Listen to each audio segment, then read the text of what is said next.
Welcome to another video no one asked for. I'm gonna be doing a Lord tier list, purely out of spite, mostly out of spite, because there's a lot of people spreading around a lot of information that's just frankly not true.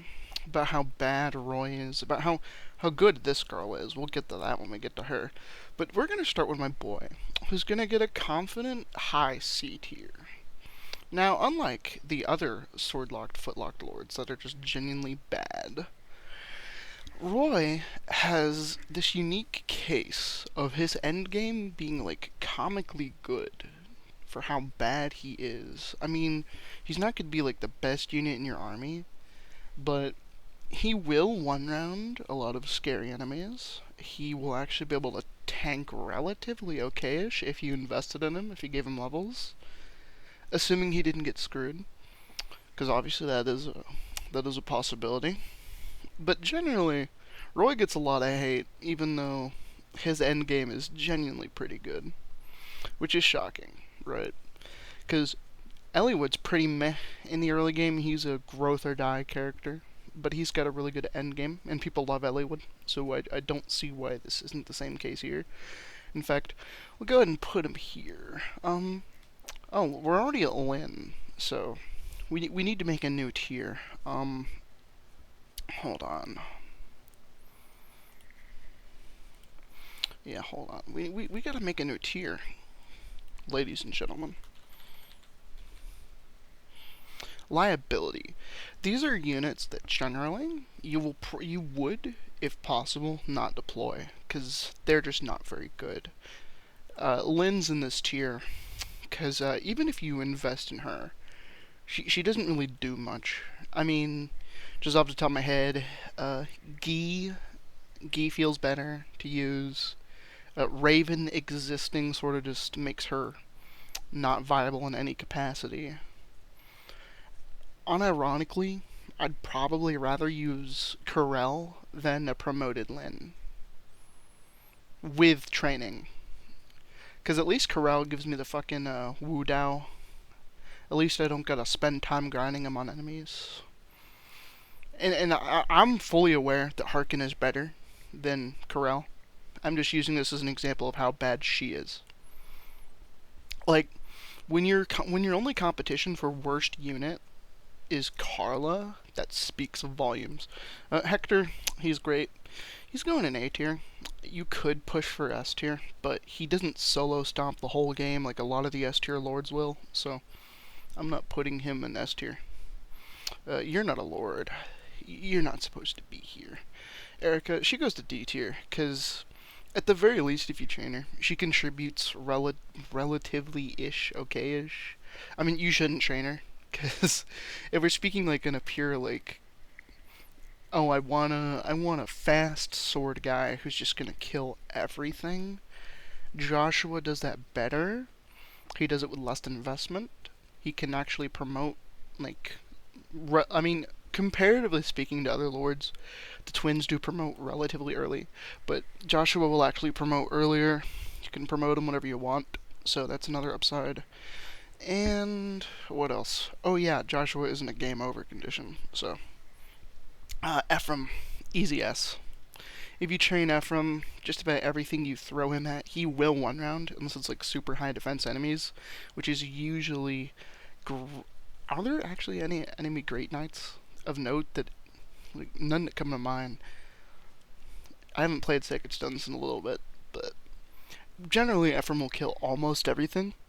Although I guess he can't solo his game. Well, he can. He definitely can. A lot of characters can solo Sacred Stones, so by that benchmark, he does get an S.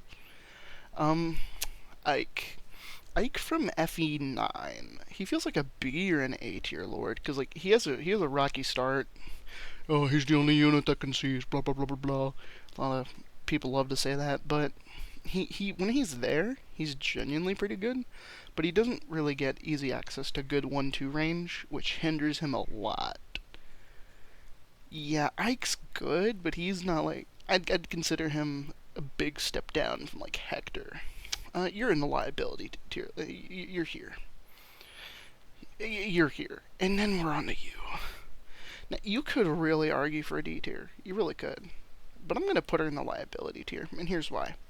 Yes, I understand. She's a great support unit, but she's good with staffs. She's got good staffs, and she can like heal, and she's got like high magic.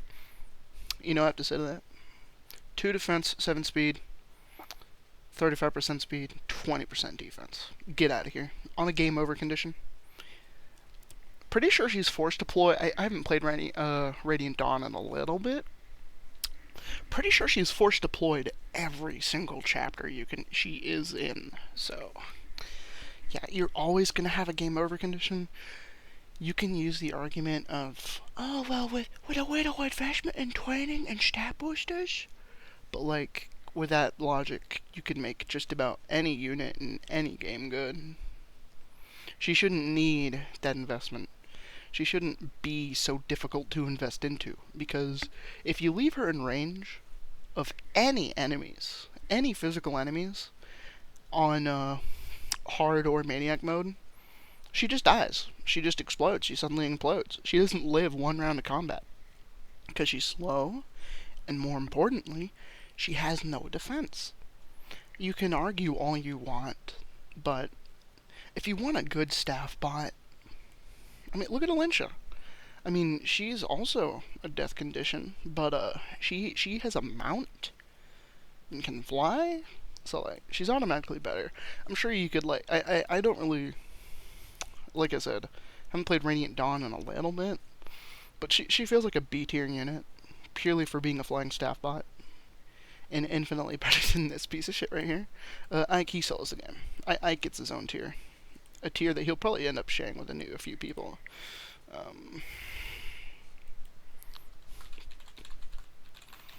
Put him in Fortnite. Yeah, make this guy a Fortnite skin, please. People would love it. You go here. You go here. You go here. Crom.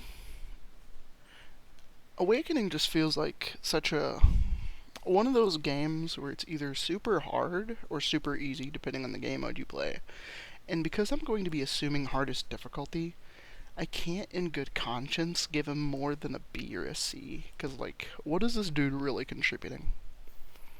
He has a game over condition that you need to train, so, like all these guys, literally all of them, except for Ike, you don't really need to train him for him to be good, because he's already good, he starts good, so as you train him, he just gets better. Same goes for these two. They're very good for when they start. But Crom's problem is that he's in a game where you need to be the most broken, overpowered unit in order to function on a Lunatic Plus run. Because I'm assuming hardest difficulty, right? I'm not a baby. I don't play on baby mode difficulties. So we're assuming hardest difficulty here. And I feel like on Lunatic Plus, he's B at best. Probably C, but I'll give him a B because I know he's got a lot of fans. Robin, we all know where they're going. Yeah. Do I even need to say anything? Oh, Lucina, I guess she's probably up here somewhere because she's a Gen 2 unit, very customizable. Has really good growths. Although in Lunatic Plus, I'm not sure how much the growths matter. I mean, I'm sure you could make her like a god tier unit somehow. I've never actually used her before. I find it more interesting and fun to use as little child units as possible, so I don't really use her. But just off the virtue of how broken Awakening's child units are, probably put her here. The Corins. I feel like they get A. Corins are very good. It's just, well, it depends on the game you're playing. In Birthright, they're here because any competent unit is a soloer in Birthright, right? But on Revelation, and Conquest especially, I feel like they're not nearly good enough to reach that benchmark. They're good, don't get me wrong. It's just, like, what I think is like an S, or in this case, a put him in Fortnite tier for Fates, is Ryoma. Because Ryoma just destroys just about everything you throw him at, instantly. He's got his 1-2 range, he's got his +4 strength from the weapon, He's just the go. He's the goat. He doubles almost everything. I'm pretty sure. Or actually, I think in Birthright he does just double everything. In Revelations, there might be a few enemies he won't double. Azura is S tier for virtue of being a dancer that you can grind infinitely in the fucking prologue. Which I know, like, a lot of people don't do that because it's a degenerate strategy. But the fact that it's an option automatically puts her here because it means you can start the game with an overpowered unit. Unit that just kills everything. Xander, purely because he can't actually solo conquest, I feel like he deserves either an A or an S. I feel like low S. Because he can't solo conquest. He'll destroy a lot of it, especially with a good support partner, but he needs a support partner. Whereas Ryoma can solo just about any enemy you throw him at in Birthright, because Birthright's piss easy. So Ryoma is a bit better, a good bit better than Xander, just by virtue of having much more speed. I didn't play this garbage. I didn't play this garbage. Why the fuck are you here? You're not a lord. Get your ass. We're not writing the heroes' characters. We're not doing that. That's stupid. Alm. My boy Alm. I really want to give him S tier. I really do. But I can't in good conscience do that, because there's a lot of enemies he will struggle with. But most of the time he will kill things in one round, especially with a good weapon. And especially if you're getting even a moderate amount of speed on him, because enemies in Shadows of Valentia are just generally a lot slower, except for obviously the Mirrodon enemies. Those are a different case. But generally they're much slower, so he'll double quite frequently. And when he does, he just always kills. I've never had my Alm not one round something unless it was like a fucking general or an armor knight. If he could double them. Plus he gets Brave Lion, which is absurdly good. He gets access to killer bows when he promotes, and that's the best weapon in the game. I feel like he's super high A or low S, but he does need help. Who are we on? Okay, didn't play this shit, didn't play this garbage. We are on to the Byleths. They also, I know there's like videos of them soloing, but like, it's difficult to achieve, and you gotta pull off a lot of degenerate strategies.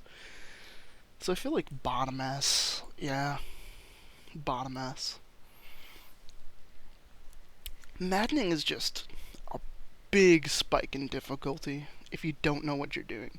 If you do know what you're doing and you use degenerate strategies, it becomes a super easy game that you can just cheese and get infinite snap boosts and stuff like that. But if you're playing like with normal limitations in mind, honestly, they're probably closer like here. Because like they're good, but they'll get fucking crushed by a lot of different enemies in Maddening. Oh, and that brings us to the most tribulizing part of this video. The part of this video that's going to give me a lot of hate. High B or low A is where Edelgard belongs. And now let me explain why. I know. Oh, you could spam Gale Force. You could spam Gale Force with like Waging Storm, and you can do that. Yeah, and after what is it like? I think it's either 5 or 6 times off the top of my head. Her weapon breaks, and then she becomes dead weight. Edelgard has a plethora, and I do mean a plethora of issues, and people who think she's the best unit in 3 houses are honestly probably a little... how do I put this in terms that won't offend anyone? I mean, that's impossible. I've already offended a bunch of her simps by putting her in anywhere but here. But how do I put this in terms that's as nice as I plausibly can be? If you think Edelgard is the best unit in 3 houses, you probably were told to wear the hero hat in preschool because you're the most special boy in the class. And for those who knows what that means, I'm going to let you laugh at that, and I'm going to let you enjoy that you understood it. And for those who don't know what it means and are frustrated because I put their guardian little angel in A tier, well, you're the target audience, so you're who the joke is designed to hit. Good job. Her biggest issue is she needs setup to be good. Dimitri, if you keep him in his base class, he can function, right? He can function in Maddening. He does quite good. Yes, the fucking mountain classes are better. They're always going to be better because it's three houses, and you want to have a mount. You want to have that dragon. But the biggest deal is, if I have to go out of my way to reclass a unit because their base class is just so genuinely terrible, they can't be a good unit. Edelgard gets a pass because she can do that Gale Force bullshit, right? Like, that's the only reason she gets a pass. Because if you look at her in every other aspect in maddening difficulty, your average Edelgard won't hit many one-shot thresholds, will be doubled by just about every single enemy in the game because she's slow as fuck, and she probably gets one shot, or in most cases two shot, because she does have relatively okay defense.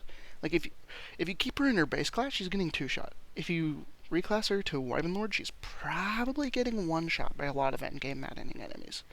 And again, she won't one shot without a lot of setup or a complicated setup that's hard to achieve. Or you need to use a fucking combat art to get her to one shot. And if that's like good enough to make you a top tier character, then Caspar is apparently a top tier character. He's not. He's more like a C tier unit. But Caspar with that fucking gimmicky combat art that just depletes all the weapon durability, he can get a lot of crazy one shots. In fact, his damage potential is a tiny smidgen bit higher than hers, but obviously he's way worse. So yeah, I mean, if she didn't have Gale Force, she'd be closer like here. But because she can Gale Force, she's here. Even if it means she has to break her weapon and you have to farm for materials to repair it. Because she just doesn't do enough to be a top tier unit in maddening. Well, if Edelgard's here, then the Byleths are definitely closer like here. Yeah.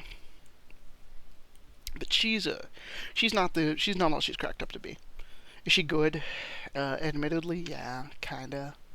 But only in the sense that she can Gale Force, and only in the sense that she can get one shots. She's quite bad at literally everything else. Can't survive combat. Can't one shot without a combat art usually. Won't double anything, especially on maddening. Like, even in hard mode, she'll struggle to double a lot of things.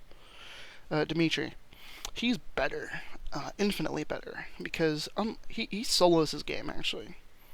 Because unlike her, his setup is far less complicated. You give him Battalion Vantage and Battalion Wrath and a crit weapon, and you watch him go. You set him up with a fucking gambit that lets him counterattack, and there you go. You just win the game. No unit can kill him. And I know, but wait, shut up. Edelgard could do that too. Yeah, except Edelgard has all those issues I mentioned. Dimitri has a lot of them too. He probably won't survive most enemies on maddening. He'll survive like one hit, but usually you have to heal him immediately after. But there is something Dimitri does do. He can avoid being doubled. And on some enemies, he actually will double. I found in my experience, and keep in mind, I used to know my three houses. Like, it was all I would play. I would do gimmick runs, meme builds of maddening. I would, literally, it was the only thing I'd play. I think I have a little over 4,000 hours logged on my Switch. I don't play it anymore because the Switch is just a terrible console and I can't stand the low FPS, but I digress. From my experience, every single time I play Blue Lions, Dimitri contributes infinitely more than Edelgard ever does in her route. Claude. Claude's a bit better than Edelgard. You could maybe argue for low S. Claude's issue is that, again, he doesn't solo his game. At least not on maddening. Although, hard mode and normal mode are so easy for Emblem Three Houses that there's no point in arguing about these characters if you're not playing maddening. At least in my opinion. I mean, even now, maddening feels pretty easy. If you can beat maddening with meme units, that should tell you how easy it is. If you know what you're doing. That's a big if, though, because like, if you don't know what to expect, if you don't prepare carefully, you will die. While we're here, in the Three Houses section, I mean, he's neat, but he just feels really bad. Like, really bad. like outrageously bad. He just doesn't perform. He needs a lot of investment, and for what you get, it's just not worth it. Because he doesn't solo. I mean, you can get him to a point where he can. That's the beauty about maddening. There's solos for just about every character out there. But when compared to his peers, he's just so much worse. Plus, you have to buy DLC to get him. Celica. It pains me to say it because I like Alm a lot more than Celica, but she is infinitely better. She gets more utility, she can heal, she can attack from range immediately, she can one-shot terrors, she doubles she doubles a lot of stuff once you put some speed into her. Yeah, generally I find Celica to be a lot better than Alm, even if I like Alm as a character better. We're not going to rank like each part of the time skip individually. I didn't play any of the Warriors games because I don't play bad games. Alear. Honestly, in my experience, I've played like 3 runs of Maddening. I find Alear to be more like a B tier unit, but I think that's just because I'm getting bad luck. A lot of the times, I feel like Alear is more of an A tier unit. At least from what I watch on YouTube, Alear performs well. He's a neat little guy, but I feel like they're closer to high B than they are A. I have no good experiences with Alear. We're not going to rank these royals because they don't really matter. I mean, you could maybe argue for Hanoka having a spot. Not Hanoka, fucking Camilla. You could maybe argue for Camilla having a spot. But if I have to rank all these, that means I gotta rank these dorks. You know, I'll do it. I'll do it. Purely out of spite. I'll do it. Borderline liability. Like, you are some of the worst of the worst. I have never had a good, what's his name? Alfred. Never had a good Alfred. He just feels like such shit. Demont needs too much investment to be good, and even once you get him there, he's just not that great. Tamara has similar issues, but at least she can do fun one-shot gimmick builds with Sandstorm. And Ivy. She starts in the flying class with tomes that can use thunder, so yeah, she's an A tier. I don't know where in A tier. I usually bench her because I just don't care for her, but, you know. Oh boy. You know, honestly, this guy deserves his own fucking tier. This dude might deserve his own tier. Fucking. If this is the put him in Fortnite tier, this will be the, what's another wacky game with crossovers? I don't know. Let's put him in GTA 6, because he's gonna go on a mass murder spree. We'll do that. Sigurd gets his own tier. His own special tier. Ike could debatably be moved here, but Ike technically doesn't solo his game. He needs a little help. But yeah. Selov? Oh shit, you two. My FE4 knowledge is quite lacking. I really haven't played enough FE4 to rank anyone beyond Sigurd. I've completed it. It's just been a really long time because I just don't enjoy playing FE4. I found Selov felt okay. I don't remember having a bad experience with Selov. Is this bitch even playable? Holy shit, I have got to replay FE4. I know this bitch is playable, and she's like the only reason you can even beat the game, so. You gotta do a lot of complicated stuff to get her to fight, though, if I remember. You know, we'll put them here. You and your, if I recall, incest wife. Isn't that the joke? Okay, we're almost done. Oh, Vale. Fuck, I don't know. Good bases, poor defenses. B tier. Maybe A tier. I don't know. I didn't use her. Okay, let's do the other. Hoshin Royals. Takumi, with the Fujin Yumi, he has a lot of utility, just one-shotting shit. Shit you don't particularly want to deal with. However, he has the issue of being an archer. And I know archers are better in Fates, but they're still not good, because no 1 to 2 range. Simple as that. Or I guess in Fates, you don't really get 1 to 2 range unless you're a tome user, in which case you get to have fun, you get to be everything you want to be and more. Hinoka, I mean, meh. I like her, but she's so forgettable. Sakura, she's a good staff bot. She gives a royal blood and all that shit to anyone you pair up with. Not much to say. Camilla, low-key trivializes a lot of the game. Not all of it. She can't solo it. But she can be up here with her brother. Something I'm sure she enjoys because she's a freak. Elise, she comes with freeze, which is neat. She's an early staff bot on a horse, mind you, so that's even better. So objectively, I feel like she's just got to be a little bit better than Sakura. You know, a lot of this tier list is vibes because I'm not super well versed in too many games, except for Binding Blade, Blazing Blade, and Three Houses. Like those are my goats. I play those too much to be blunt. So I don't really recall how great or good all the royals are. I know most of them are pretty good, with Hinoka being the worst. Leo, 1-2 range, can double with Brynhilde, although you'll need to give him a support bot to do it. I don't remember him doubling anything at base, so put him here. Oh boy.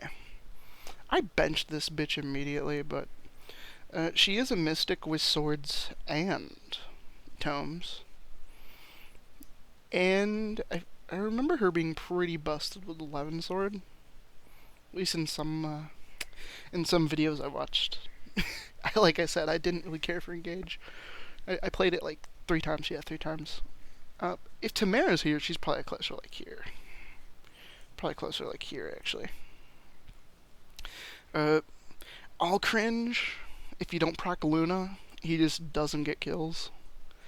I mean, he can one-shot flying enemies with his bow, but every single archer can do that, so that's not much to write home about. And everything else, he just won't be killing unless you invest into him heavily, and you need him to proc Luna. Like it's not where, like, those two things can happen without... Like, it's not like that thing happens where both of those two things aren't a factor. Like, you do need the investment and the Luna. Like, you need both. Because if you just promote him out of the box, if he's, like, fresh and using Luna, it probably isn't killing. I mean, you can pair him up with the Lin EMBLEM and do a bunch of bullshit like that, but that's a lot of setup for a unit that's overall just pretty mid. Fogado... If Alcris is here, Fogato's got to be, like, here. Because bows are just shit. Bows aren't very good. But Fogato's a cool guy. You're up here. You're up here. Flying staff bot.